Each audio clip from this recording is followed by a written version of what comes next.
પહેલાં તો ગોંડલની અંદર જે પરિસ્થિતિ છે એ પ્રમાણે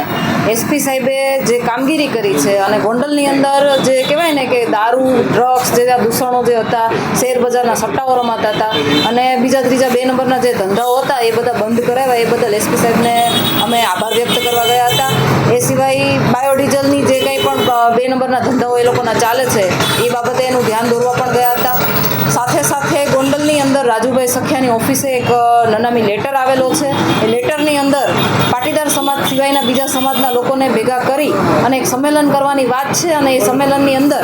જિગીશા પટેલનો ચોટલો પકડીને સ્ટેજ ઉપર લાવવાના છે એવી કંઈક વાત છે. એ બાબતે અમે ફરિયાદ આપવા માટે ગયા હતા, પરંતુ એ ફરિયાદ માટે અમે રાજુભાઈ સખિયા ત્યાંથી અરજી કરશે અથવા તો હવે અમે વિચારીશું કે રાજુભાઈ સખિયાને અરજી કરવી કે અમદાવાદથી હું પોતે ફરિયાદ કરું છું. પણ આગામી દિવસોમાં અમે આ બાબતે કાયદાકીય લડાઈ લડવાના છીએ અને આ નનામી જે લેટર આવેલો છે એ બાબતે હું લખવાવાળાને પણ કહું છું કે જો તમે કહેવાય ને કે એવા બધા સુરવીર હોવ કે તમે એક દીકરીનો ચોટલો પકડીને બધા સમાજની વચ્ચે કોઈ સ્ટેજ ઉપર લાવી શકવાની તેવડ હોય તમારામાં, તો તમારું એમાં છે ને નામ, એડ્રેસ, ફોન નંબર બધું એમાં ટાંકવાની પેલી રખાય, એક હિંમત રખાય, જે તમે રાખી નથી. અને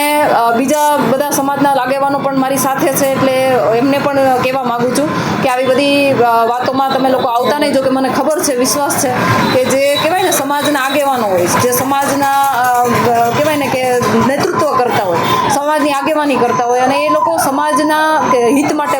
વાતો કરતા હોય, હિત માટેની કાર્યવાહી કરતા હોય, એ તમામ લોકો કોઈ દિવસ આવા કોઈ પેલામાં આવે નહીં, એમાં કોઈ દિવસ ભરમાય નહીં. અને આ કોઈ કહેવાય ને કે એક વાહિયાત વાત હતી, પણ છતાંય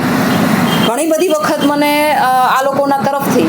કહેવાય આ જે ગુંડા તત્વો છે, જે ગોંડલની અંદર કામ કરી રહ્યા છે, જે આવારા તત્વો છે અને લુખા તત્વો જે નાની પ્રજાને, સામાન્ય પ્રજાને ધમકાવીને ડરાવીને રાખી રહ્યા છે, એવા લોકોના